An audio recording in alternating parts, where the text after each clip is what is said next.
मेरी उम्र उस वक्त 27 साल की थी जब मैंने कॉमेडी शुरू की थी, लेकिन 3 साल तक मैं जॉबलेस था और ना ही कॉमेडी में कोई शोहरत बना पा रहा था। 3 साल के बाद मैं इतना उदास हुआ कि मैं पूरी आस छोड़ चुका था अपनी जिंदगी की, और मैंने अपने माता पिता को फोन किया कि क्या मैं घर आ सकता हूँ, क्योंकि मेरे से कुछ नहीं हो रहा और मैं अपनी जिंदगी हार चुका हूँ।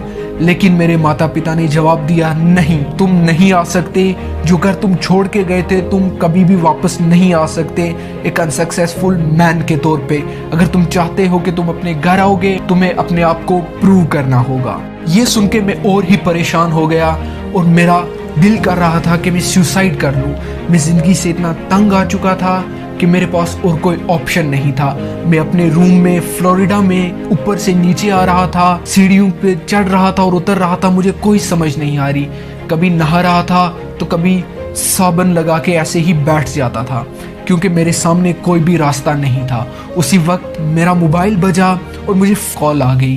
फोन कॉल न्यूयॉर्क सिटी से था। उन्होंने कहा कि क्या तुम संडे को आ सकते हो और एक शो प्रेजेंट कर सकते हो। मैंने कहा, मुझे अपने आप पर यकीन नहीं आया और मैंने फोन को झंझोड़ा और फिर उनको जवाब दिया, क्या इस संडे को? तो उन्होंने कहा, हाँ, इस संडे को। लेकिन अब दिक्कत ये थी कि मेरे पास उतने पैसे नहीं थे कि मैं फ्लोरिडा से न्यूयॉर्क जा सकूं। मेरे पास जो पैसे थे वो थे मात्र $25, जो कि इनफ नहीं थे। फिर मैं एक रेस्टोरेंट में गया, वहाँ पे वेटर का जॉब किया और एक रात में $150 कमा लिए। उसी तरह मैं दूसरी नाइट को गया और वहाँ पे भी $150 कमा लिए, और यूं मेरे पास $300 आ गए। अब मेरे पास इतना पैसा था कि मैं न्यूयॉर्क जा सकता था, लेकिन अब मेरे सामने दिक्कत ये थी कि मुझे संडे तक वहाँ पहुँचना था। जूं तूं करके मैं न्यूयॉर्क पहुँच गया और अपना शो प्रेजेंट किया, और वहीं से मेरी एक पहचान बनी। तो ये थी स्टोरी दुनिया के सबसे बड़े कॉमेडियन स्टीव हार्वे की। अमेरिका के स्टीव हार्वे अपनी कहानी सुनाते हुए रो पड़े। उन्होंने अपने संघर्ष के बारे में बताया कि कितने ज़्यादा संघर्ष करके उन्होंने ये सफलता प्राप्त की है, जिसे लोग कहते हैं कि ये सिर्फ ऐसे ही है, और ये कितना अमीर आदमी बन चुका है। स्टीव हार्वे कहते हैं कि मेरा बचपन से ही सपना था कि मैं टीवी पे आऊं, और मैंने अपनी पूरी जिंदगी जुटा दी उस सपने को पूरा करते हुए, इसीलिए मैं आज इतना सफल हूं। तो क्या चीज़ आपको उनसे अलग बनाती है? आप में भी टैलेंट है, लेकिन आप में डेडिकेशन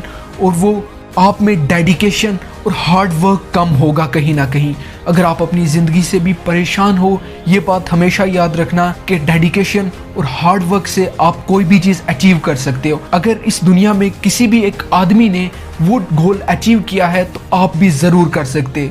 और क्यों नहीं कर सकते? क्योंकि आप भी एक ह्यूमन ही हो, और आप में और उनमें कोई ज़्यादा फ़र्क नहीं है। बस आपको अपना टैलेंट पहचानना है और डेडिकेशन के साथ काम करना है, और एक दिन आप ज़रूर सफल होगे, ज़रूर सफल होगे।